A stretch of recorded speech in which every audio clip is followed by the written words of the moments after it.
With all the cases I've been covering related to the pistol brace rule, the ATF has administratively put in effect, and all of the preliminary injunctions that have covered certain groups. A lot of questions I have received, both in the comments, DMs, email, you name it, is where is the NRA? And I might as well tell you where the NRA is. So there's a couple things to understand here. There's still another case in North Dakota.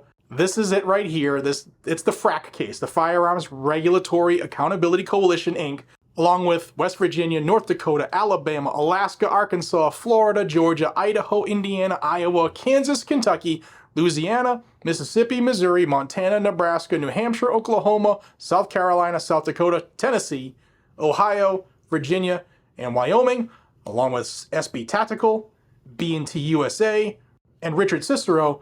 And that case, NRA is helping out financially, but I'm going to add this: they are not a plaintiff. Which, hey, they make their own decisions. But for me personally, to have skin in the game, be a plaintiff, but they are helping out financially. And we have not heard anything. I just talked to Alex Bosco, who is the owner of SB Tactical, the inventor of the pistol brace, heavily involved in Frac. I just reached out to him. No news on their case as of yet. They're hoping for a preliminary injunction, just like all the other cases were. He's hoping for a national injunction, just like all the other cases were. So I found it odd that the NRA showed up in a different case as well. This is their filing in the Northern District of Dallas, but this is the Second Amendment Foundation case. Now, Second Amendment Foundation, they received a preliminary injunction as well that covered their members. And now NRA has submitted a brief in that case basically to get a preliminary injunction for their members. So there's a lot of politics in these groups. There's a lot of politics in why people join cases, assist in cases. It is what it is. You tell me what this means to you, that the NRA, the biggest cat in the game, right? They're not a plaintiff in a case.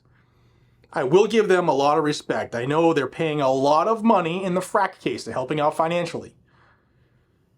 But with no movement on that case and seeing injunctions for Second Amendment Foundation members, Firearms Policy Coalition members, Gun Owners of America members, they're now filing in the Second Amendment Foundation's case looking to get a preliminary injunction for their members. So that's where the NRA is. Now, I don't have anybody on the inside of the NRA that tells me anything. If you are inside the NRA and want to give me information that I can help get information out, because we want to know what you're doing. We want you to fight for the Second Amendment. Some changes need to be made, but we want you in the fight rather than on the sidelines. So I would be happy to talk to you and get the information out, and my viewers would love to hear from you. Guys and gals, that's what's going on. That's what's going on with the NRA in the pistol brace issue. Again, we have not heard anything from the Frac Case. I expect something soon. Maybe, just maybe, knowing how some courts work, the increased delay rather than a knee-jerk reaction saying, okay, yeah, preliminary injunction just like all the other courts had said, but just for Frac and for SB Tactical and B&T and or anything similar to what the other cases did. My hope is that the extended time lapse is because the judge is saying, all right, this should be national, and he's writing, or he or she or whatever, is writing a decision that would be just that. So that is my hope. Don't know for sure if that's what's happening, but there's a reason it hasn't gone as fast as the others. And typically when judges take a little more time, it's because they need to take a little more time. And writing a decision that would be a national injunction and stop the rule, and maybe stop it for good, we'll see, right? So if you want to stay in the know, subscribe to Guns and Gadgets down below. I bring you this information every single day, oftentimes multiple times a day, especially during the week. And all you got to do to stay in the know is subscribe to the channel down below.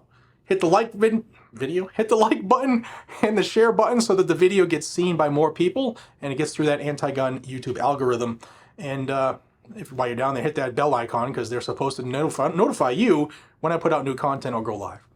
All right, guys, I'm going to go dig back in and see what else I can find out for you and bring it to you. So just stay tuned. I'll see you on the next one. Take care.